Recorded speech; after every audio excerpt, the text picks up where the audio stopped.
Honda Civic vs Mazda 3 comparison.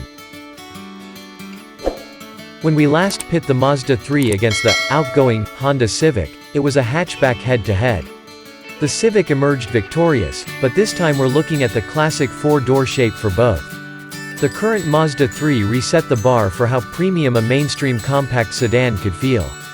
With a lux-feeling interior and grown-up driving dynamics, it straddles the line between the categories. Honda evidently took notes, because the latest Civic is so much classier than the edgy previous generation. There's a lot of carryover under the skin though, and the Mazda has the advantage of available all-wheel drive, a rarity in this class. So which one is more deserving of your hard-earned interior and cargo space? Civic. We're not kidding about the simplified interior.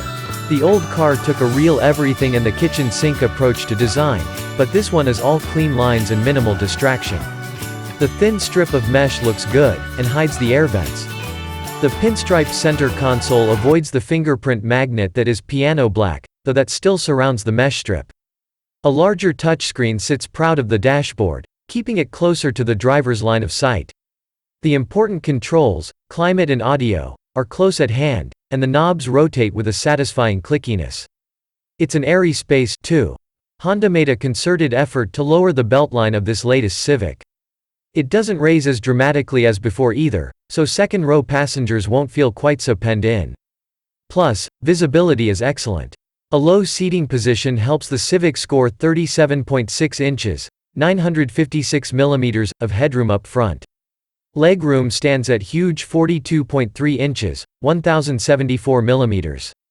For those keeping score at home, that's barely less than an Accord. The rear seat measures are naturally less, though 37.1 and 37.4 inches, 942 and 950 millimeters, respectively, is nothing to sneer at. The seats are very supportive, specifically in the lower back area. Rear seat riders do have to contend with flatter seat backs, however, and the raised middle perch eats into headroom. It's the only spot that doesn't feature heating, either. Pop the trunk and our Civic Touring Tester offers 14.4 cubic feet, 408 liters, of storage space. Other trims offer very slightly more, you see. A 60/40th split folding second row is standard across all trims. Mazda 3. Like we said at the start, the Mazda 3 interior really nips at the heels of the premium establishment. It's a stylish place to spend time, with a layered, organic dashboard design that feels more inviting than the rigid Civic. The stitching helps, too. It isn't all rosy, though. Mazda relegates the audio controls to a tiny little knob beside the shifter, making it hard to use on the move, even for passengers. The overall sense of space is good, if not quite as cavernous as the practically mid-sized Civic.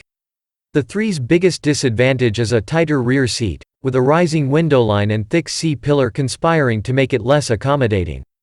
The door openings are also tighter, which results in a few light bonks to the head when swapping between the two cars for photos. Admittedly, you'll get used to it when you're living with one of them. That stylish exterior does require some sacrifices in the space race, but not up front. Headroom is barely behind the Civic at 37.6 inches, 954 millimeters, and the legroom is a single millimeter more, 42.3 inches, 1075 millimeters, than in the Honda. It's the rear seats that suffer, slightly with the headroom, 36.7 inches, 931 millimeters, and significantly with the legroom, 35.1 inches, 891 millimeters. The 3 is also a little narrower than the Civic, which makes the second row bench a squeeze for 3 adults.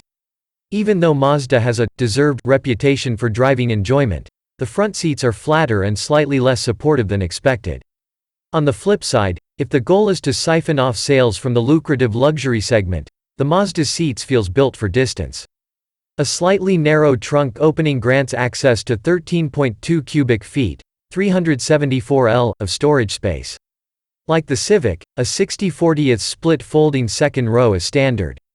Bottom line, even with the glow-up, the Civic's interior styling can't quite match the sweetness that is a modern Mazda 3. You'll pay for that fanciness though, with a tighter second row being the biggest penalty. Still, if we're going to spend a lot of time behind the wheel, we'd rather do it in the Mazda. Tech and features. Civic. In top touring trim, the Civic features a 9.0-inch touchscreen. It uses the brand's tile-based infotainment interface, which isn't the prettiest, nor fastest, but scores high on the ease of use scale. An added bonus? Wireless Apple CarPlay and Android Auto. Every other trim uses an 8.0-inch screen, and require the cord. Sitting ahead of the driver is a 10.2-inch digital instrument panel. It too is a touring exclusive, but boy is it useful. Navigation directions display in the central section, even when using your paired device's Apple Maps. We're also fans of the driver assist view, which shows a little digital Civic avatar. Activate a turn signal or tap the brakes, and the display mirrors them. Fun stuff. Touring trims also feature a 12-speaker Bose sound system. Speaking of driver assists, the adaptive cruise control works naturally. The system leaves reasonable gaps between the Civic and the car ahead, and accelerates in a natural way. Mazda 3. Every Mazda 3 uses an 8.8-inch screen, though its ultra-wide aspect ratio makes it feel slightly smaller. What's more, it's not a touchscreen. We've documented this before, and we'd be remiss if we didn't mention why Mazda did this, because yes, it's a conscious decision. The Japanese automaker argues that touchscreens are a driving distraction. We don't necessarily disagree, but the total lack of touch capability means even passengers have to contend with the iDrive-like rotary dial in the center console. It's not intuitive, and that gets worse if you need to navigate Apple CarPlay or Android Auto, both standard and wired. Plus, the system isn't exactly zoom fast. The rest of the package is still impressive, though. The instrument cluster is a clever mix of digital and analog, keeping the central screen customizable for pertinent info. A head-up display is crisp and adjustable enough that drivers both tall and short can clearly read it. Like the Civic, the 3 features a 12-speaker Bose sound system, capable of pumping out your favorite tunes at a volume and clarity unimaginable in compact cars a decade ago. The Mazda's driver assist suite is as wide-ranging as the Honda's, and works similarly seamlessly. Adaptive cruise control, for instance, ramps up speed in a linear fashion. Bottom line. Ignore the lack of touch controls, and we like the Mazda's tech suite more. But we can't do that. Touchscreens are a very natural input method, especially for passengers, and to not even offer it as an option means the Mazda simply can't win this category.